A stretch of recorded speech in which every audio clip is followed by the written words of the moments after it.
79 tahun merdeka, kini Indonesia kembali harus terbelenggu dengan impor beras. Bahkan, impor beras Indonesia diramal menembus rekor baru. Proyeksi neraca beras nasional 2024 terkini yang dimutakhirkan pada Mei 2024, Indonesia berpotensi mengimpor beras hingga 5,17 juta ton sepanjang 2024.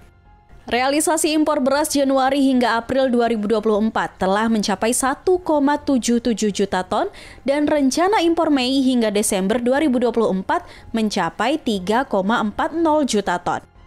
Jika proyeksi tersebut terrealisasi, maka jumlah impor tersebut memecahkan rekor impor beras pada 1999 yang mencapai 4,75 juta ton. Indonesia bahkan akan menjadi negara importir beras terbesar di dunia, mengalahkan Filipina yang rata-rata mengimpor beras di kisaran 4 juta ton setiap tahunnya. Data terbaru BPS menunjukkan impor beras dari Januari hingga Juni 2024 mencapai 2,64 juta ton. Thailand menjadi negara asal impor beras terbesar dengan total mencapai 1,07 juta ton, diikuti Vietnam 703.609 ton dan sisanya dari Pakistan, Myanmar, dan India. Presiden Joko Widodo menjelaskan alasan mengapa pemerintah terus mengimpor beras dari sejumlah negara. Menurut Presiden, saat ini jumlah ketersediaan beras di tanah air masih sedikit mengalami kekurangan jika diperbandingkan dengan jumlah penduduk. Untuk itu, pemerintah harus melakukan impor sebesar kurang dari 5% dari kebutuhan beras nasional.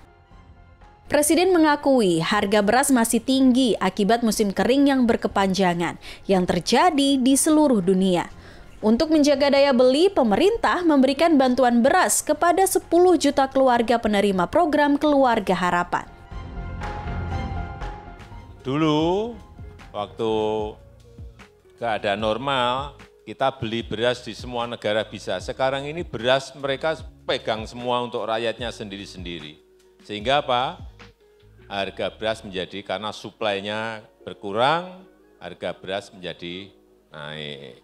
Oleh sebab itu, termasuk bantuan pangan 10 kilo beras ini kita berikan juga dalam rangka itu.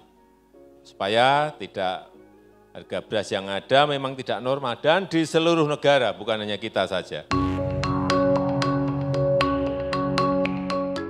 Pengamat pertanian sekaligus koordinator Koalisi Rakyat untuk Kedaulatan Pangan, Said Abdullah menjelaskan, dalam jangka waktu 10 tahun Jokowi menjabat, persoalan dasar mengenai produksi beras masih belum bisa teratasi.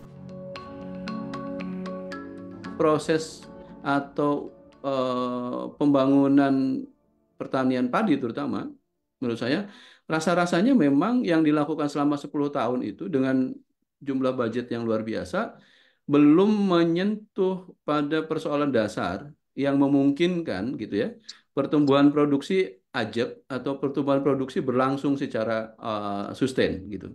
Kalau kita perhatikan alokasi anggaran dan intervensi program oleh pemerintah lebih banyak itu di infrastruktur, itu satu. Kedua, penyediaan input pertanian. Selebihnya rasanya kecil sekali. Perbaikan sektor pertanian dan ketahanan pangan di tengah meningkatnya impor beras menjadi tugas berat bagi pasangan presiden dan wakil presiden terpilih Prabowo Subianto dan Gibran Rakabuming Raka selama 5 tahun mendatang. Prabowo Gibran mencanangkan program kerja seperti mencetak dan meningkatkan produktivitas lahan pertanian dengan lumbung pangan desa dan penambahan 4 juta hektar luas panen tanaman pangan di tahun 2029. Program ini diharapkan dapat mendongkrak jumlah pangan di dalam negeri.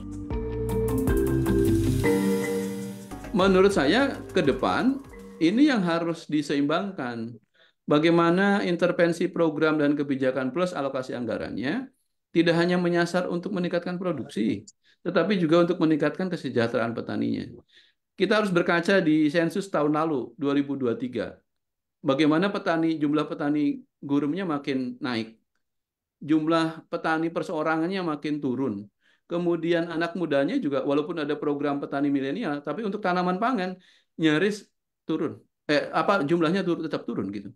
Nah, situasi ini saya kira harusnya jadi refleksi. Kalau kita nggak mau ngulang situasi kemarin-kemarin gitu ya untuk presiden yang akan datang. Plus satu lagi, komitmen politik itu juga diekspresikan bahwa persoalan pertanian dan pangan nggak boleh dipolitisasi.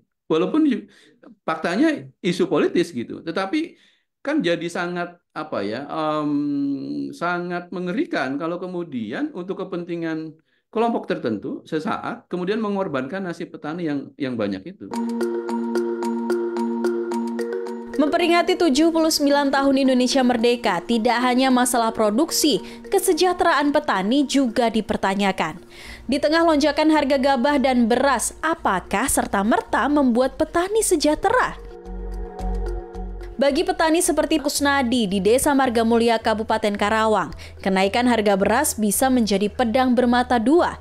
Di satu sisi, harga jual yang tinggi dapat meningkatkan pendapatan mereka. Kalau para petani ya gabah agak naik itu ya alhamdulillah keangkat Bu. Sebab kalau harga terus murah, bahan-bahan produksi nyawa itu kan mahal. Seperti upah nyawa sekarang per hari hampir 180.000 upah per hari yang kuli-kuli macul itu.